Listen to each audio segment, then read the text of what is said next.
Well, of course, we had that, because I was a contractor for so many years, and so we had always told up front for the room there.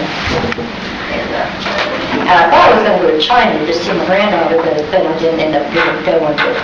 Had to go through the whole, I might be going here, and I don't know. I wouldn't mind seeing the Great Wall. You ready, Marvin? Everybody please rise and join me in the Pledge of Allegiance. I pledge allegiance to the flag of the United States of America and to the republic for which it stands, one nation, under God, indivisible, with liberty and justice for all. Thank you, everybody.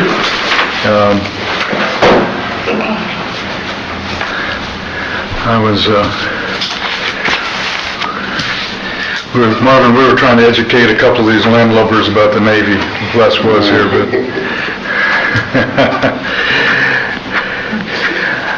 has everybody had a chance to look at our July 24th minutes, the last time we had a scheduled meeting? If so, I'd entertain a motion to approve. I'll make the motion. Scott makes a motion to approve. Do I hear a second? Second. Karen seconds. Any further discussion? Hearing none, all in favor signify by saying aye. Aye. The motion passes. Excuse me, I've got something in my throat here, and I didn't have my morning caffeine to get me going. Next on the agenda is Les Alexander from the Battery Innovation Center. Welcome. Thank you. Good morning, everyone. Good morning. Good morning.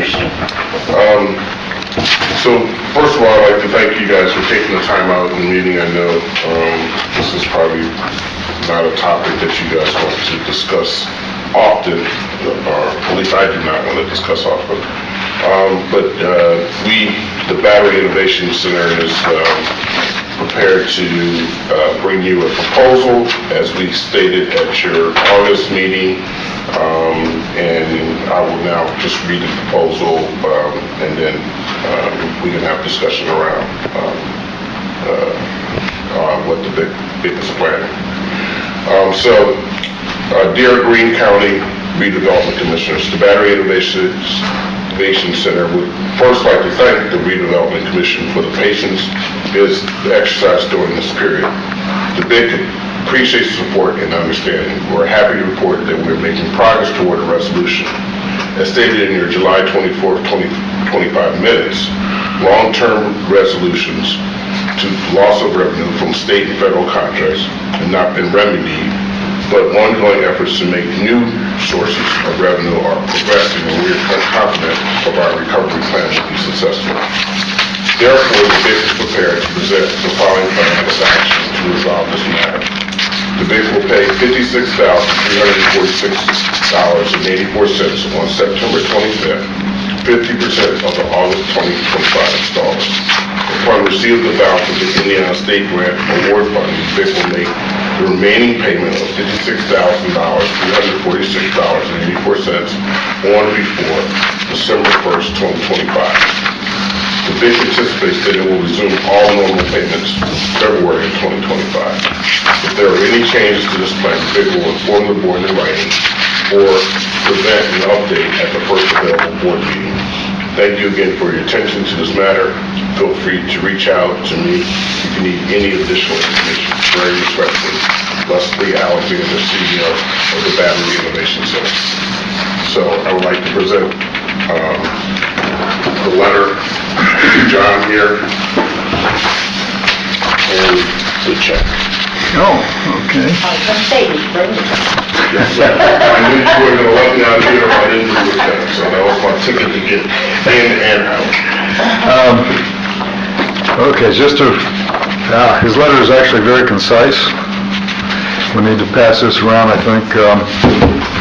This check is, I haven't looked at it, it's for $56,346.84.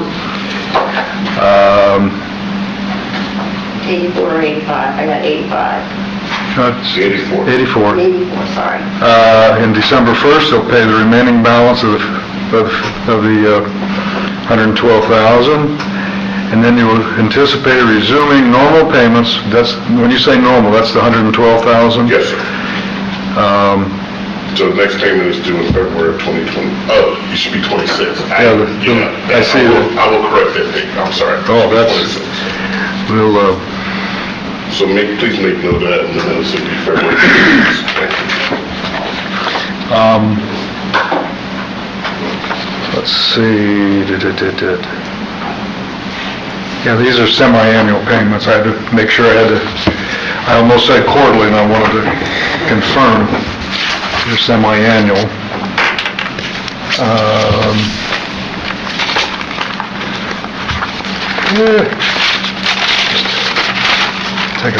Pull it out, just heck of it.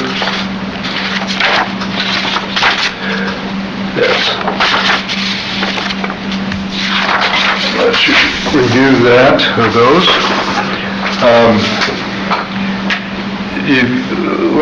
Becky, have they received monies from the federal government yet, or you're just working through with private?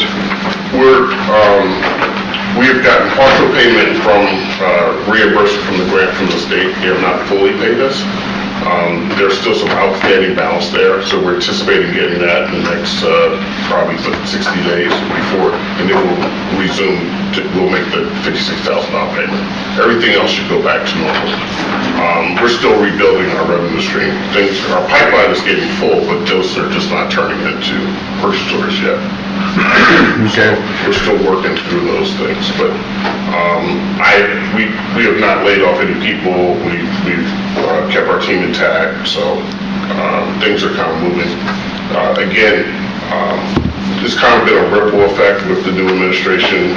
A lot of our companies rely on government research money, and that research money has slowed. So if you're watching the news, which we all are, government shuts down, things get pushed out, budgets get not approved. That causes delays in research funding, and subsequently causes delays for us getting new contracts. We are still getting work from the OEMs like Ford, GM, and Chrysler. We got bids out to those companies now. They're ongoing. So we're seeing a little bit of what I would say a slowing of the industry. It's across the board. My experience, I've been in this business for 20 years, it kind of rebounds, but it takes some time to rebound.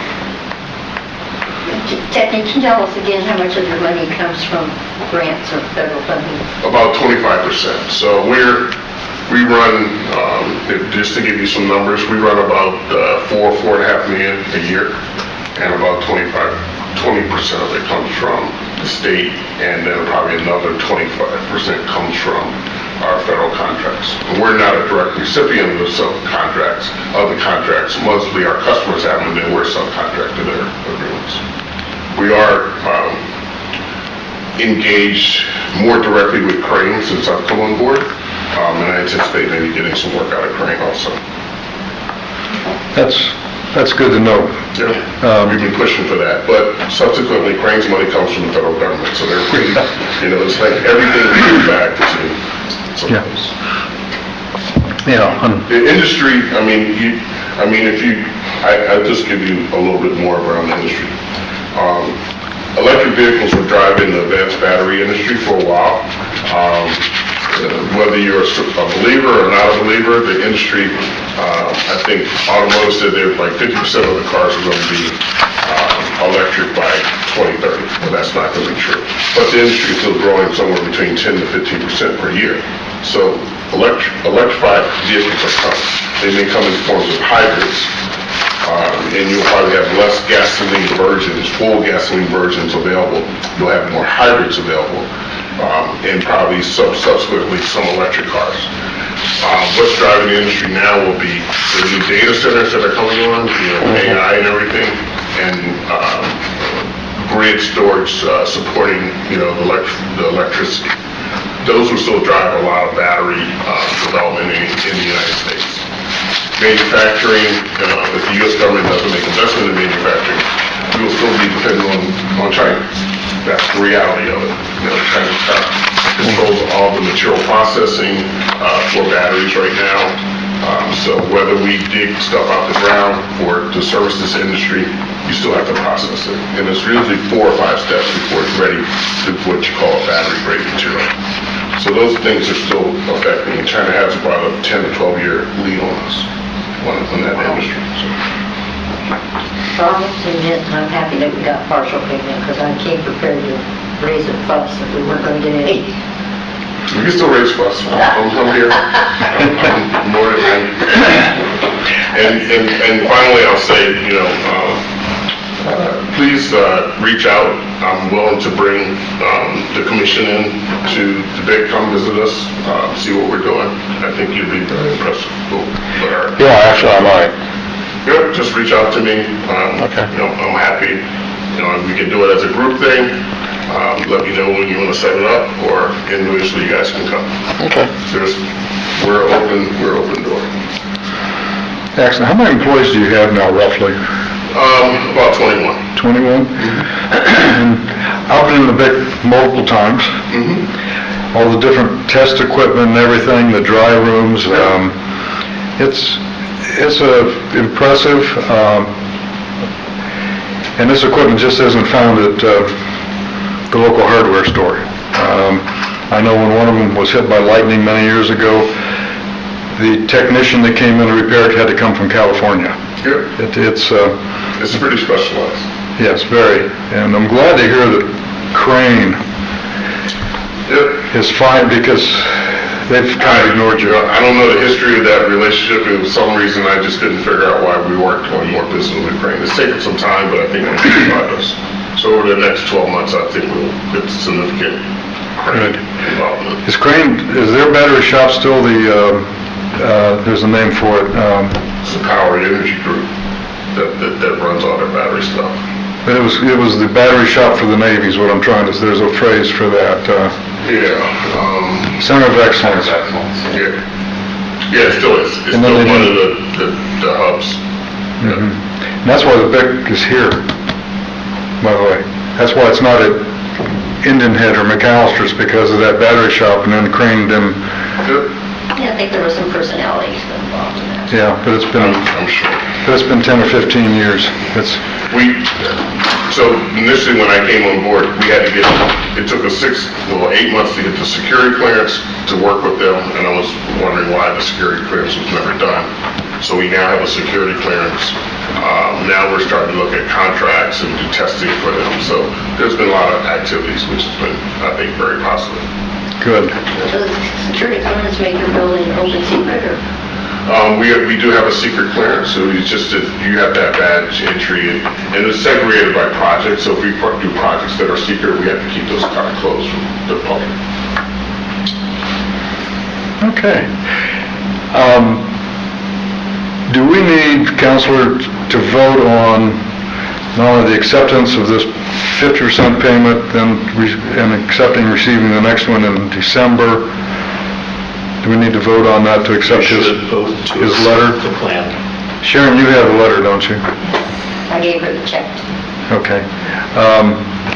I simply crossed out on the 5 and made it a 6.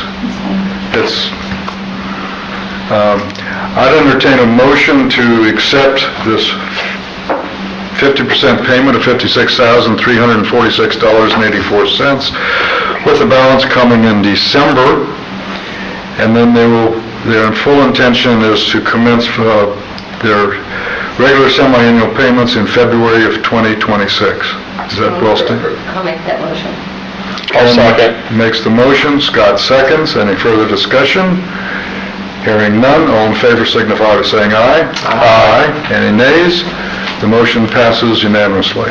Thank you very much. Thank you. Does that work for you? Yes, and the invitation is open for you guys to come. Hey, have you ever been in there? Yeah, I'm just kind of a tech nerd, so that's... No, just come, maybe just reach out to me. Yeah. John knows how to get in touch with me. Yeah, So you can set up a group meeting. Okay. If you want, you guys can have your meeting at the BIC. that'd be What I interesting. was going to Do you think you suggest. can have your next board meeting at the BIC? When is the next board meeting? The next board meeting is, I don't know the date, but October. 23rd. Something like that, yeah. Yeah, if we have it. I won't be there. We'll talk about that later. Well, we can't do the meeting without you. If you do that, you do need to reflect that it is a meeting of some kind because there will be a quorum present. Yeah. And we'll have to stream it, won't we? In that case, no. Are you sure? Yep. Okay. 'Cause I thought they all had to be, Remote without equipment available to do that. We're not going to get into the phone situation. I could do it on Teams. You can set up a Teams, I could do it on Teams. yeah. They have a room, We have a conference a room. conference room there that's plenty big to hold us, no. That's interesting. Are you folks interested in something like that? Possible. I gotta tell you, John, it's gonna start getting dark too early for me. I mean, not get light enough early for me. 8:30, it'll be light. She has some vision issues. Oh, Yeah, I can't drive after dark. we'll make the meeting at 9. Look at If it's being winter, it's gonna be an issue for me. But Well, we'll see. Yeah, we'll see. Let me know. I appreciate the offer there. Yeah, if not, we can set up a meeting, we can do it over lunch or something, and just bring everybody. just have a visit, a non-meeting visit. Yeah, thank you, Les. And you guys are welcome to. Oh, yeah. We know what to say. Yeah, it's gotta be an open meeting, so, Well, or it could just be a visit, we don't yeah. have to. Good. Thank you so much. Uh-huh. All right. Okay, next on the agenda is Reanne Gerald's. Claims. Whoops, I'm sorry, I went right by claims. We have two claims on the docket, one from Big Bear Ridge for various mowing, and a small one from Wessler Engineering. I'd entertain a motion to pay those I'll make invoices. the motion. Scott makes the motion, Second. Josh seconds. Any further discussion? Hearing none, all in favor signify by saying aye. Aye. Motion passes unanimously, Counselor. Now, Reanne Gerald's. Good morning. Morning. I apologize for being tardy. Would you believe I forgot about the construction? I know, it's okay. I'm here. I said I was supposed to be done. Well, we're digging up the stuff they've already put down. Yeah, on the grade, yeah. They're doing that, what they do now? Yeah, they're milling it out about this far below the surface, yeah. They've been doing that for the last couple of days, What the world? I They know. milled out the asphalt, the hopefully. new asphalt patch. I call that paving the roses red. There you go. That's exactly right. Painting the roses red. It's a useless task. Okay. All right. Whew. So part of Greene County Economic Development's, we have a housing committee, and we are exploring expansion of water into eastern Greene, because that's been identified as just viable for housing development.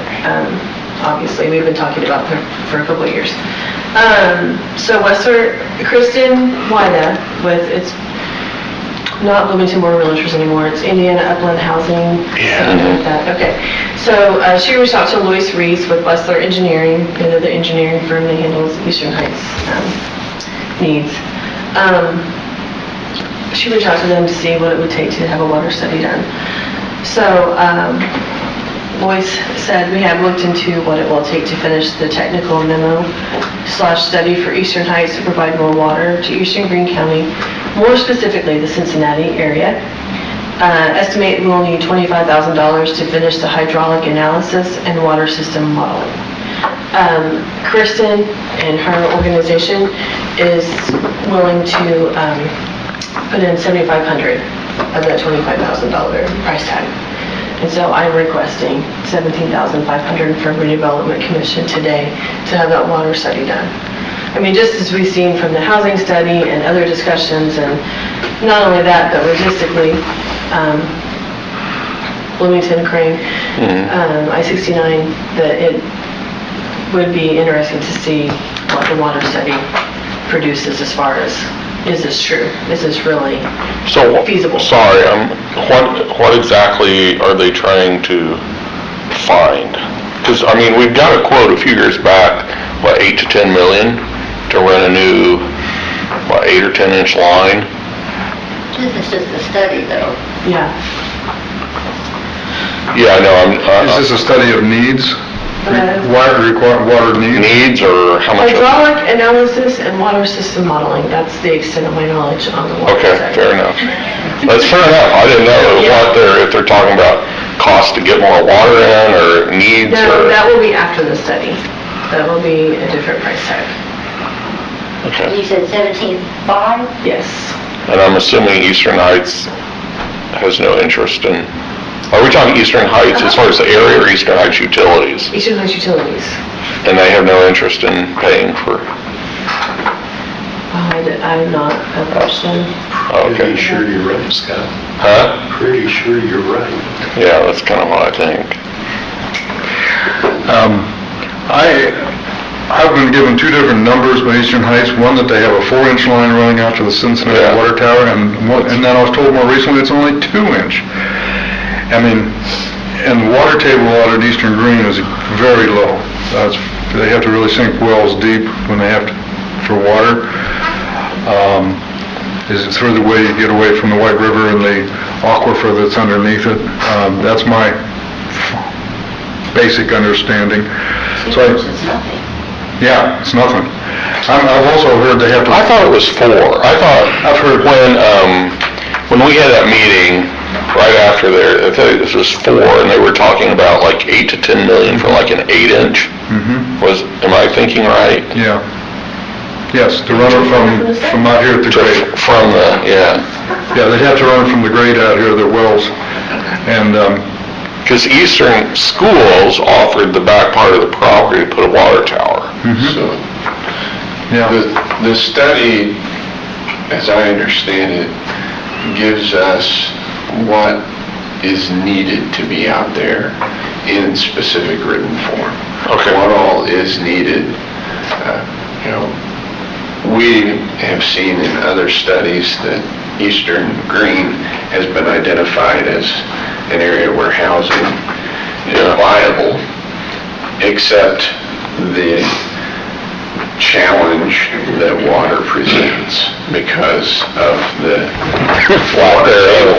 Yeah, it's a lot, yeah. It just doesn't exist very well Yeah. in that area. And there's no other good option. So this presents us with what I see as the first step in that. Yeah. it's, in order to go for the kind of monies you're referring back to build the one water lines out there, maybe a water tower, you need to have this study to back up the request for the grant monies. Right, and that's why Kristen reached out to Lois, because in one of our discussions, she was like, what is it gonna take? What is it gonna take to Sure. have water out there? And so she reached out to Lois to say, hey, and then that's when he said, this is what we'll need to do. But we'll have access to the data so that if Eastern Heights shows no interest, we can shop elsewhere. Well, of course, it'd be public information. Yeah. And one thing I did do yesterday when I was on the phone with Lois was, we had that site certification complete on the Carl Camp property. So I shared that with him, even though he was a part of that project back in 2021. But looking at that as an option, looking at that as well. So, just trying to have more discussions with the water utility and bringing them in on, hey, these are properties, how feasible is it? Yeah.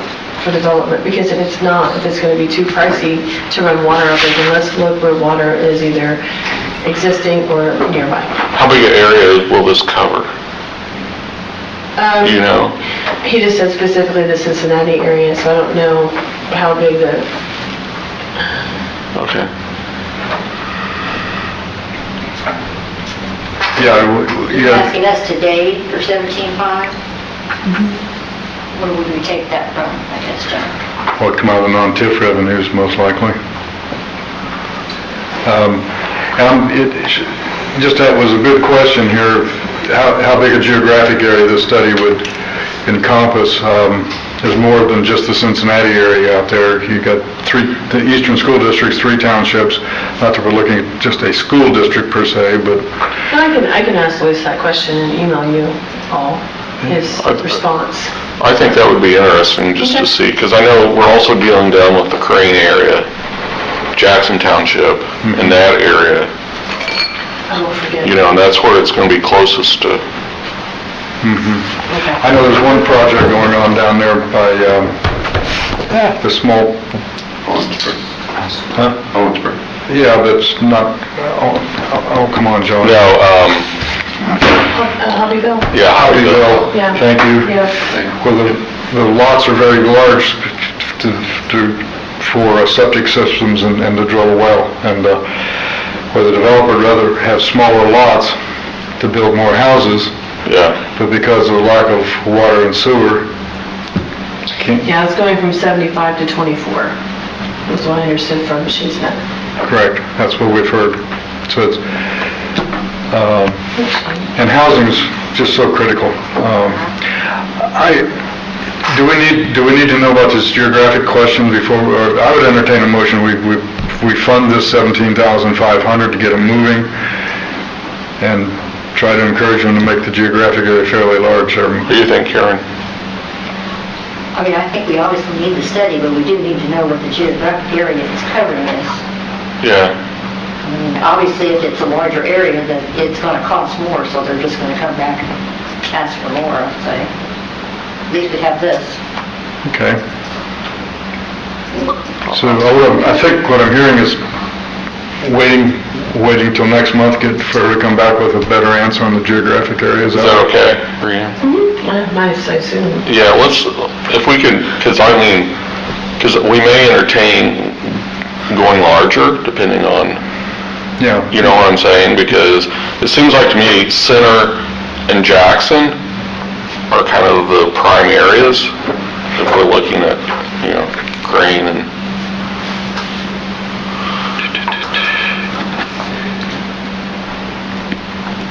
Okay. I mean, I'm all for it, I just, Okay. I think Brianne has her marching orders on to get back to us with the geographic.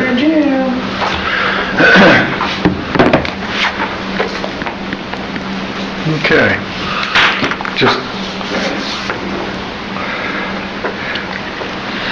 Okay. thank you for looking Yeah. into that. Anything else in your report? I'm next. Huh? I'm next.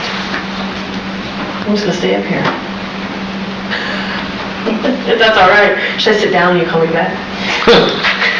Just kidding. Okay. On Monday, I have an update with, for the munitions campus. We try to maintain open lines of communication with the developer, with Acme. And we've included utilities in that, as well as Commissioner Abrams. And we've included First Group in that email discussion, as they're the ones who are doing the engineering for the road construction that will need to happen. So that's taking place on Monday. Hopefully, we get an update. Is that area in Eastern Heights as well? Mm-hmm. Okay, I thought so, but I Nobody wondered. on the call?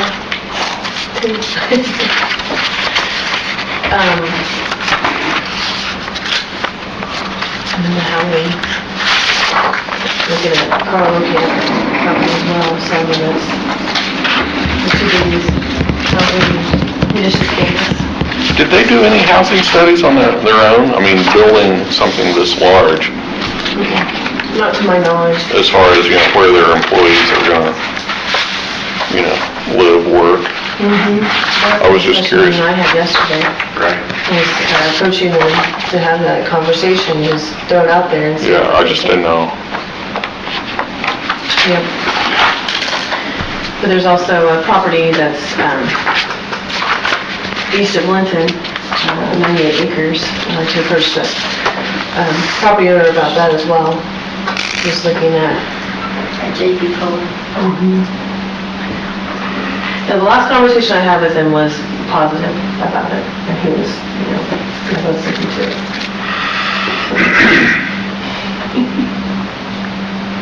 Anyway, does anyone have any questions for me? No, I was going to comment too on the housing, on your last board meeting. Mayor Wilkes, not Milks,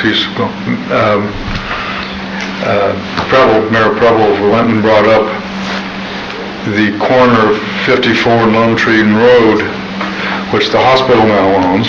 That's not happening. What's not happening? Whatever you're gonna say about a hotel, is not, Well, I've been promoting a condominium there. that's not gonna happen either. Why not? The hospital's gonna keep that for future development. So, Well, my sources.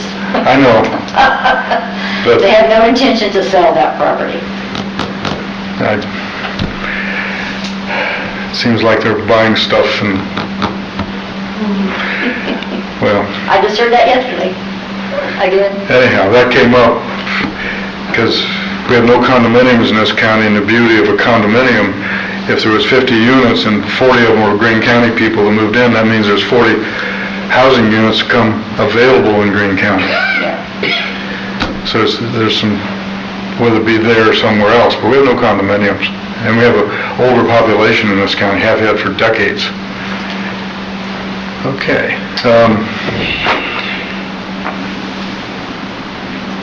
I think Preble had originally said that he had a hotel interested in that, which, He did, he had a conversation with Rick Graves after my board meeting last Wednesday, so it's I just think- unfortunate I that, think they asked for, let's see the information from the hotel because that's questionable. what was the question? The fact that there was a hotel coming in there. They wanted to come in there, but the hospital's not going to sell that ground right now. I can tell you. I think the conversation didn't go that far. Mayor Preble was just having a conversation with the current hotel owner just to gain his level of interest.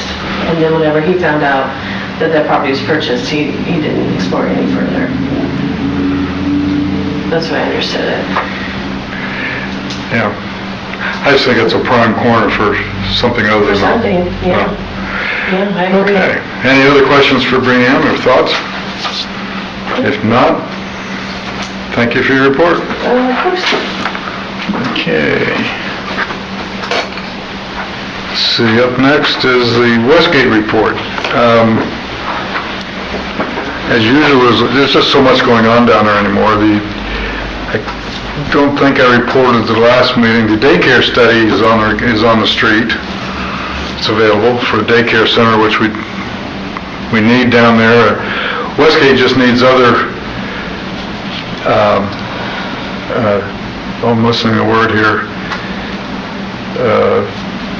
things to bring people there. And daycare would be most helpful. This came up in one of the Westgate meetings where with the government pulling the people back to work, they can't work remotely from home. All of a sudden you have mothers had their kids at home with them, now they got to find a place to put them, a daycare center. Another thing is the restaurant. Brian and I have both talked to restaurant people. I reached out to Dr. Derek Young, who purchased the Trout property. He and I've had communication. He thought it was a wonderful idea. He'd be willing to entertain building a restaurant next to the hotel and leasing it to a restaurateur. Brian has also talked to a developer just in the last week or less or so, Brian? Yeah, last couple days, yeah. And between the two of us, we need to find something there. We need one so bad. I mean, the Crane people off I-69, off 231, the Westgate people, just people in the local area, whether it be Greene County, Lagodi, Odin, would come there if they had a good restaurant. And so it's after buying the property back from Tom Weininger, we just need to move forward somehow and find somebody. So Brian and I are both working on that. Brian mentioned Acme. Simon did respond to me, and he basically said the reason he was slow to respond was he got married. So, It's an easy excuse. yeah, and but because that's moving along. We do have later on here in the, and I don't see it on the agenda, maybe we'll come under other business, the London Witty letter, Marvin? Okay, so I want to make sure. The khaki building is under construction down in Martin County. It's going up. We did have the groundbreaking for the Amenum, they call it the Amenum groundbreakings for RCE, which is a very, very high-tech, it's kind of like the hypersonics building. It's going to be a unique facility in the country. This is how much Crane is doing. This is not just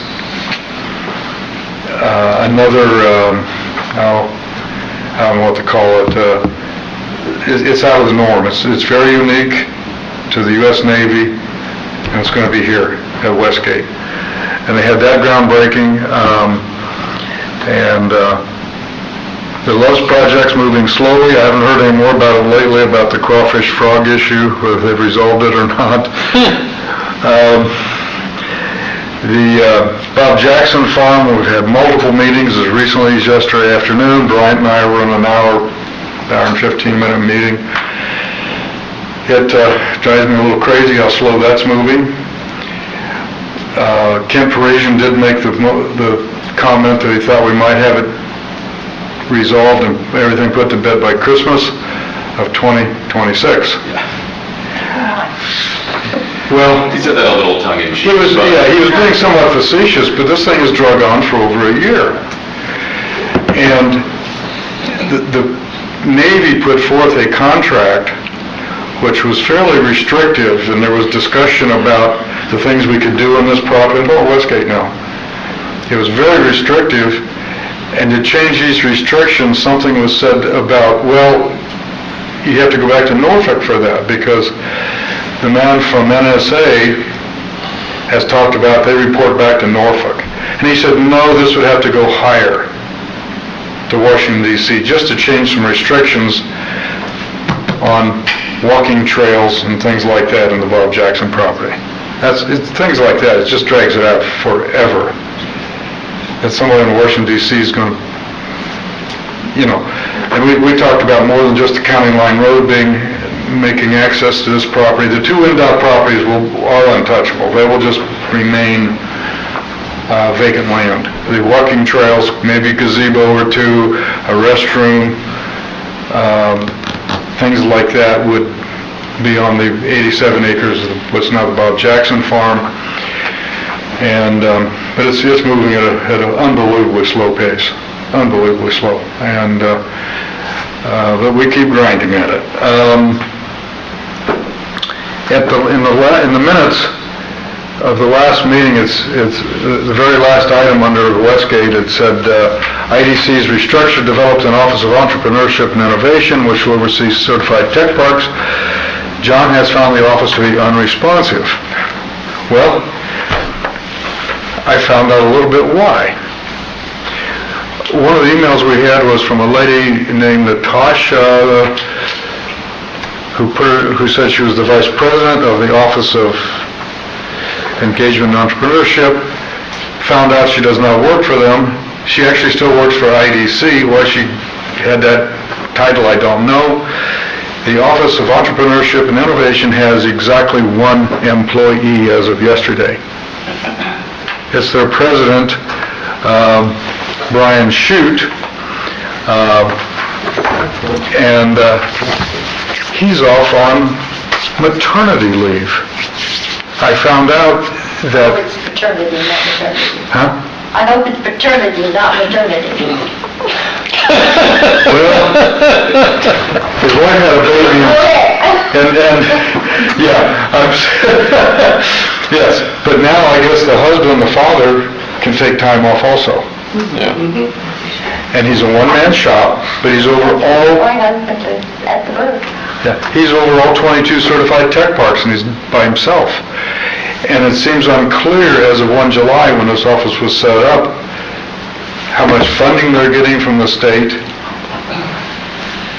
It's very, very loose. And that's why he's not responded to me, and Westgate's not received any responses from him or Natasha. Jensen Hicks is her last name, Sharon, if you want. She got a hyphenated name, Jensen Hicks. And she's on vacation, by the way. So this has just been very, very strange. It all goes back to the governor replaced the entire board of directors of IEDC.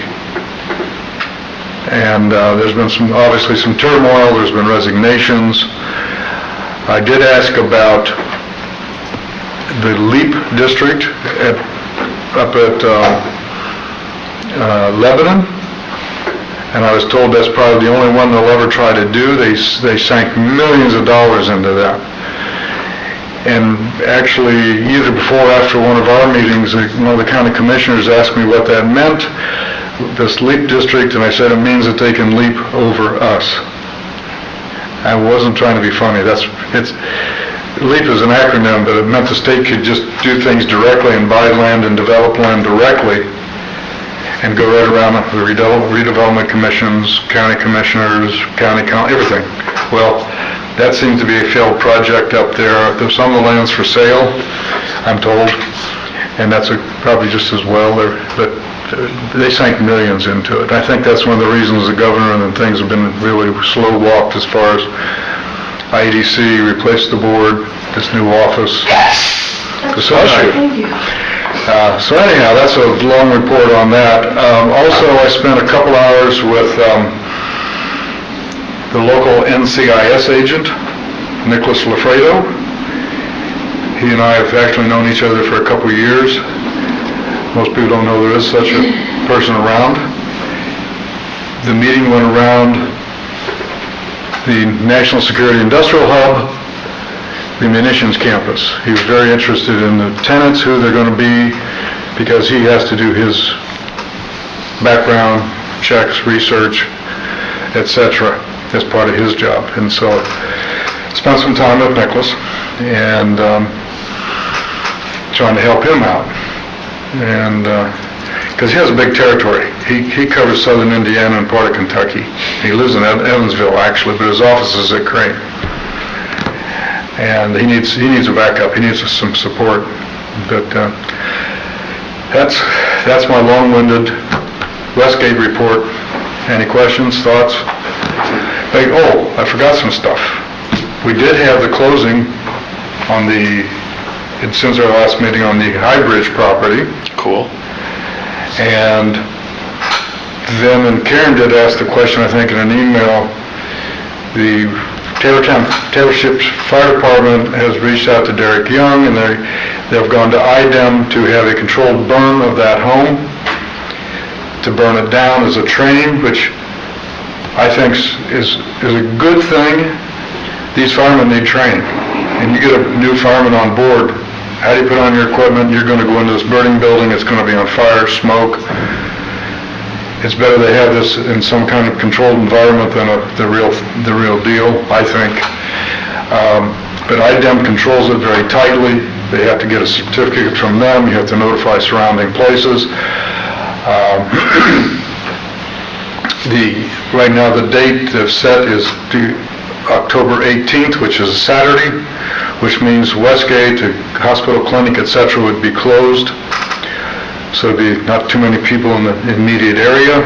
They do have to notify, I think Randy Baker told me 1,000 feet if this is going to occur. And they have to do it within 30 days of the certification. They can't wait 2 years because things change in 2 years. They got to do it rather quickly. And he said 7 of these, so it's Randy Baker as the fire chief at Taylor Township. So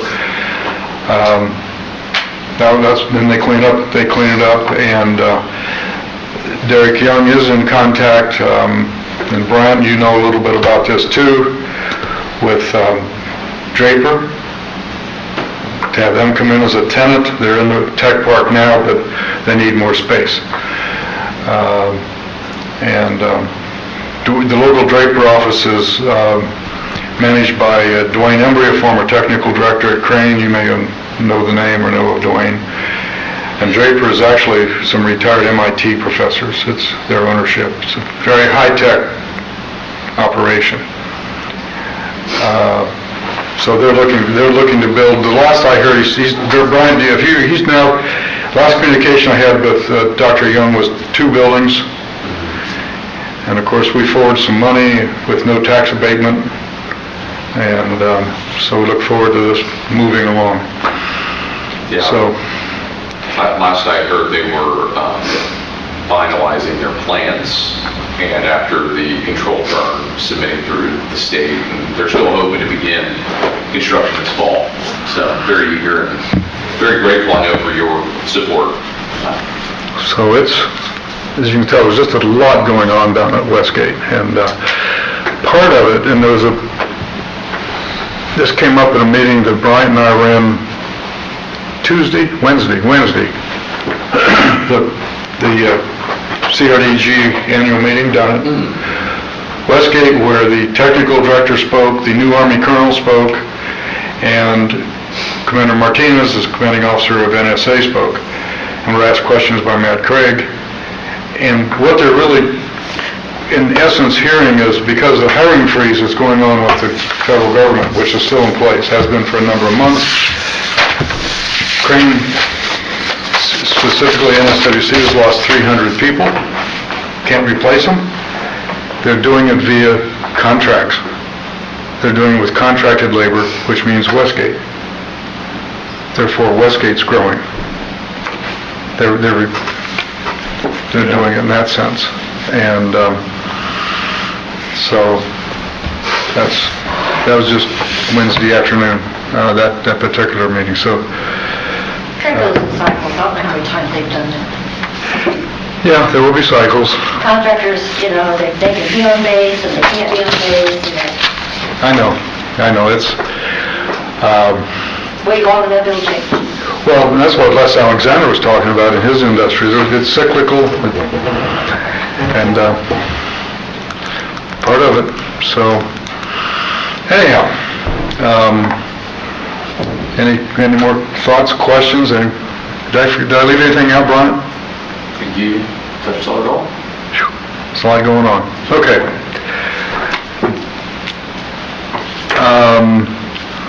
Next on the agenda is rescheduling our November meeting, which comes after October meeting, but Before the December meeting. I don't know how that works. Which is on Christmas. well, we'll show up for so early in the morning. I'm tired of rescheduling meetings. We're doing it for Thanksgiving, we're doing it for Christmas, Well, Thanksgiving is the 4th Thursday, and we do need to reschedule that. This is serious business. We need to... Yeah. Oh, we gotta stop bad-mouthing the commissioners now. Why? Huh? Why? We're used to it. It's more enjoyable when they're in the room. Do you wanna move it forward a week to the 20th of November? Well, That's the third Thursday? That'll be a sewer district meeting unless they decide to cancel that meeting. Okay. You could do it later in the morning. You could do it in the afternoon that day. That all presents problems for Scott. We'll see. I just don't know my schedule anymore. It's a weird time, so mornings are, but if I can't make it, I can't make it. That's okay. I don't care. I don't have anything, I don't have a little dot on the 19th or the 21st. That's just what I was gonna suggest, Karen, thank you. That was 19. I was on that day. We don't have a schedule out that far, so the commission could lay claim to the room that morning, Wednesday the 19th. Brian, do you have your meeting that day? Oh, that's her board meeting, where he and I'll be. What time is that? 8:30. Right, Mary? What about the Friday the 21st? Possibly. I'm open that week. It's available. Say what, Joshua? So that's available for me. Okay, how about you, Karen? Yeah. You think you're, I'll try. does that look favorable, Marvin? I can do that. Okay. I'd entertain a motion to reschedule the November 27th meeting to Friday, November 21st at 8:30 in this room. Brian and I have more, but so we just won't be here to report. But I can send my report ahead of time. Okay. Yeah. All right. I'd make that motion. Second. We have a motion by Joshua, a second by Scott to move our November 27th meeting to Friday, November 21st at 8:30. Any further discussion? Hearing none, all in favor signify by saying aye. Aye. All opposed? The motion passes. Okay. Now, we do have some other business to come before the board.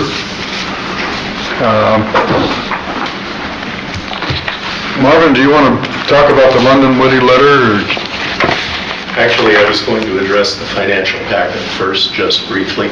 Okay, that's fine. Just wanted to make sure that everybody did receive the updated financial packet of the semi-annual cash flow for London Whitty with corrections made to the third page.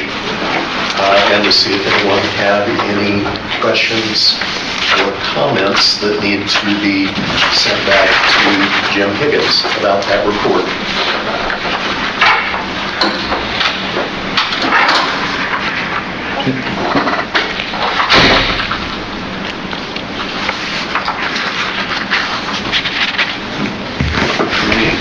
Thank you. Yeah. We're still looking at a generally favorable cash flow going forward. It's a nice change of pace. That was my basic understanding also, was moving forward. If I may proceed. I do have Yes, a Karen. question, I'm sorry. I was just looking at the estimated TIF revenue, I mean, did he factor in the changes or anything to that from the SB1? I would assume that he has. Okay, He knows what's coming. yeah. Yeah, you're talking on page 1, Bravo there, Karen, or? No, I'm on page 1B. Although, consider that the TIF revenues are generated from industrial and commercial properties, and so they are not, at least at this point, going to be impacted. Okay.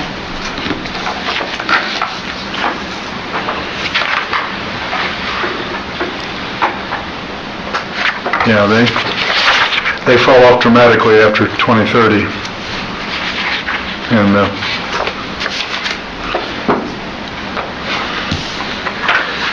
do we need to have a motion to accept the report? Or No, we've Okay. not historically done that. It's just been a matter of not acknowledging its receipt during the meeting and therefore in the minutes. Okay. Okay. Go on, Marvin. I have two more issues. The next issue is that we've received a letter, which I circulated. It is an engagement letter from London Whitty regarding their services to be provided in association with Prometheus Energetics and the proposal that we made to Prometheus. That whole proposal with a 25-year life and remission of a portion of taxes paid is normally supported by a bond issue.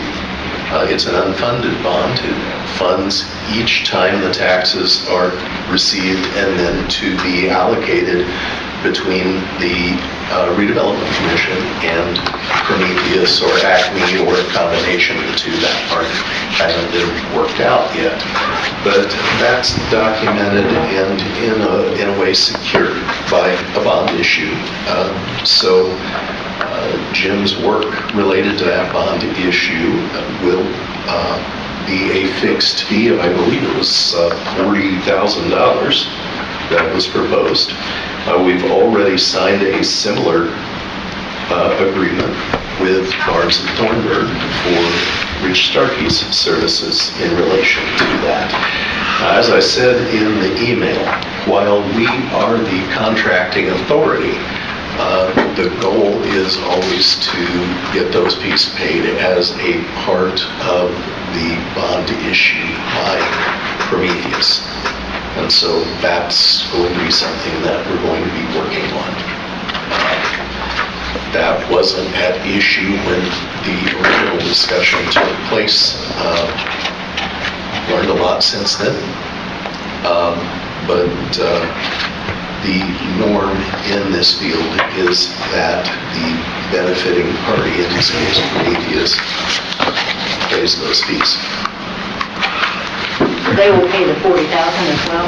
I'm not saying they will. I'm saying that is usual and customary, and that is what we will be presenting to them. And we really don't have the agreement yet with them on this That's bond issue, well, right? but that's essentially what that is. It No, I mean becomes with the- Prometheus. We don't have that on with Prometheus yet, but they're No. going to accept that. So is this premature? No. It's not premature because it was the principal incentive that brought them here. It was? It was the principal incentive that brought them here. It just seems backwards to me if we haven't closed the deal with them that they're going to actually, that's what we're going to give them. Karen, and I don't know. this is about representation and therefore blocking out conflicts of interest Okay? on a particular project.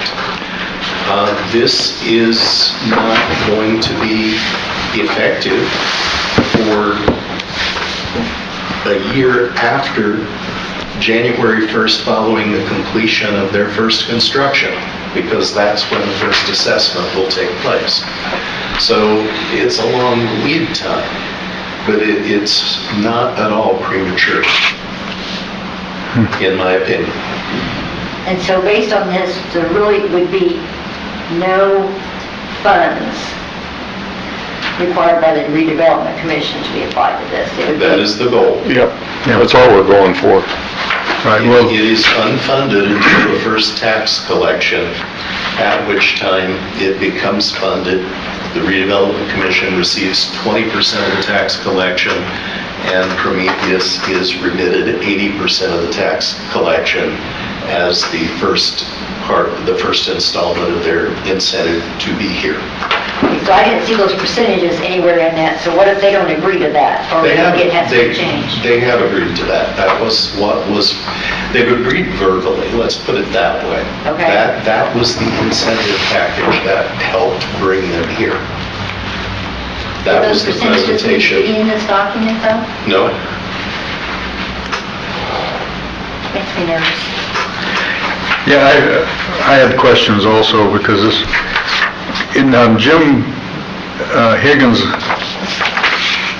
email, when he sent the letter to you on Monday the 22nd, he specifically says, attaches the engagement letter like Rich's fees, these will be paid by the developer at the closing of the financing. That's in Jim Higgins' letter. Not this letter, it's in his email. Who owns this? Would an actual bond be issued and Rich Starkey would sell it on the market? this is an unfunded bond. It is a tool between Greene County Redevelopment Commission and Prometheus Acme, or a combination of, that serves as both the finalized arrangement as well as Prometheus's security that they're going to be getting their taxes, or rather 80% of their real and personal property taxes paid back. And so this is not a bond sold on the market. It is an internal security document. Security in the sense of financial arrangement. Yeah, I understand. So help me out, Margaret, I'm just Do what I can. a little clueless. So where will the 80/20 part be documented in and approved. If it's not in this document. That'll be a part of the bond and therefore the bond closing. So again, this is premature. We haven't closed the bond. We need these services in order to get to the bond closing. Yes. I find it weird, but It seems backwards to me. what about, you mentioned Acme along with Prometheus. I didn't bring it with me, but I saw a list of 16 tenants that have said they will come to the Munitions campus. Will we do this for all 16 of them? Not if we can help it. This was the big fish. Not to downplay another 14, because 2 of that 16, as I understand it, are Kratos and Raphael. So they're already, the individual partners are going to have operations apparently in this initial construction as well as ongoing. But then there are at least another 14 tenants that have signed on to be present. Those are all much smaller, presumably support businesses. They undoubtedly are going to be looking for some form of financial incentive, but they are not going to be offering nearly what was offered here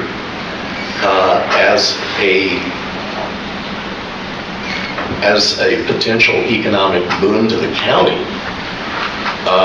on construction of this size on the 550-acre portion of the 1,100-acre industrial hub. This is a single employer with several hundred employees and several hundred million dollars invested in physical structures and personal property and equipment.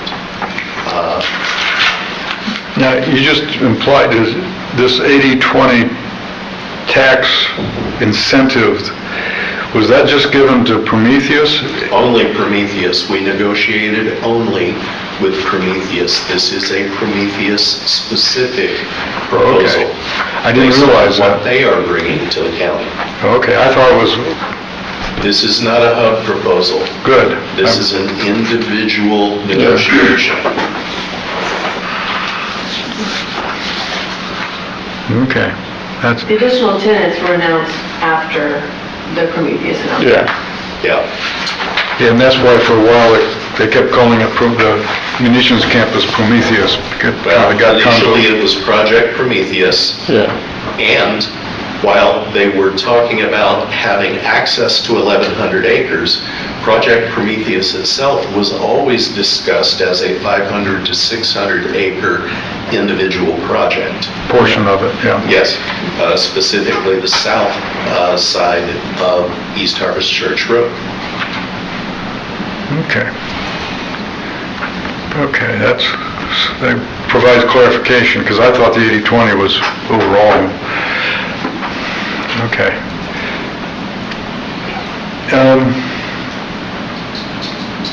Okay. Other tenants? No. I guess, Karen, I look at this as just part of the, how do I call it? I don't want to call it a paper shuffle, but the legalese you have to go through in advance. And, In order to do the bond issue. And as I said, it also assures that there are no later conflicts of interest tied down the people that we are going to be working with. yeah. And the letter has quite a bit in there about conflict of interest, and I did want to ask about that, Marvin. On page 6, under legal or disciplinary events, the first paragraph,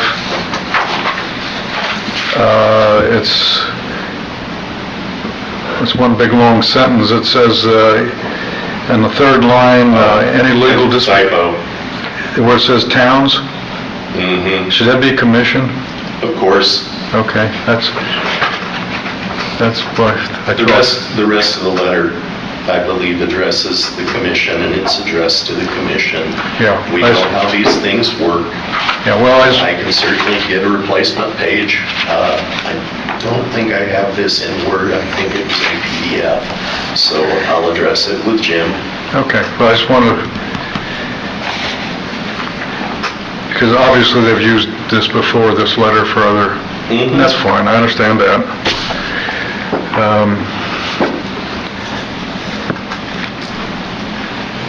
So, conflict of interest, I mean, will they have different people working for Prometheus as opposed to working for us?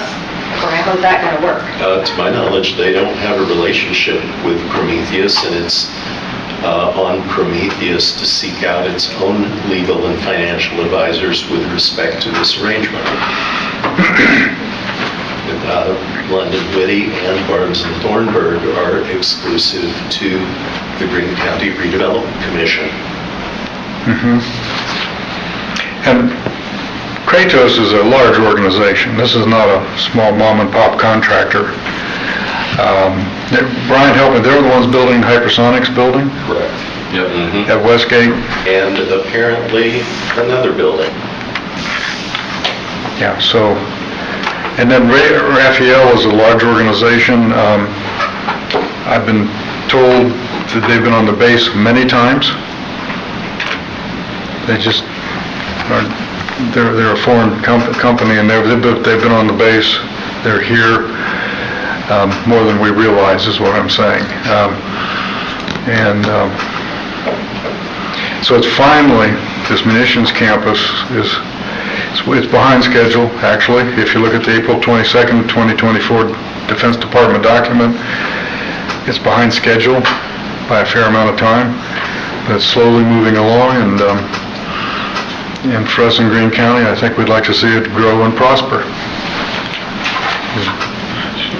Do you need I think it needs a motion. on this to approve the contract? If you're going to approve it as amended with respect to page 6, For me to sign. then it would be appropriate to put forth a motion to approve the engagement letter subject to the correction on page 6. Do you have a better feel for it, Karen? Understanding? Yeah, I'm still a little bit iffy, but that's okay. I do note that it will require, well, actually, no, it can be done on 3, not to discount anyone's vote. Just making sure I've got my numbers right for passage. Okay, I would entertain a motion to approve this engagement letter with London Whitty with the one amendment on page 6. Make that motion. Joshua makes the motion, Scott seconds. Any further discussion? Hearing none, all in favor signify by saying aye. Aye. I'm trustee Marvin. Is that a yes? Yes, I said aye. I just wanted to clarify. She said aye first, and then... Oh, I didn't hear that, I'm sorry. Trustee Marvin. She's trusting, okay. It passes 4-0, Marvin. That was, and you said you had a third? A third brief. Sharon, you said the October meeting was the 23rd? Yes. I will not be present for that meeting. I'm going to be on vacation and won't be in a position to remote in. You're sitting on vacation. I would probably be abandoned, although where I am, I wouldn't mind being abandoned. But I'll be back for the November meeting. Sharon will know how to reach me in a dire emergency, but let's not have that. That sounds like a deal. I'll make a motion to have no dire emergency. That's fun. One other item. Chris Jarman let me know a couple days ago that you would not be here today, and I tried to call you, Sharon, this morning to let you know that, but it's okay. I heard the phone ring and I ran in there. I was over here setting up. That's and I okay. didn't- That's it didn't okay. leave a message. She has told me she sent a letter to Kelly Zimmerly, the President of County Council, submitting a resignation. She's either in the process or has moved to Monroe County. And she's a county council appointment, therefore she sent her resignation letter to the President of the Council. And just want to let you know, and then it's up to them to find her replacement. And just wanted to let you know, she has gotten a fairly substantial increase in her job requirements. How's that for a way of putting it? Maybe a promotion, I don't know how to phrase it, but her workload is very heavy at work, and it's a growing company, and so anyhow, we wish her well in her future travels. As we would say in the Navy, Karen, fair winds and following seas. And so that's my final comments. Is there anything else before we adjourn? Hearing nothing, I'd entertain a motion to adjourn. I'll make the motion. Scott makes a motion to adjourn. Second. Joshua seconds. All in favor signify by saying aye. Aye. Aye. We stand adjourned. You know, so on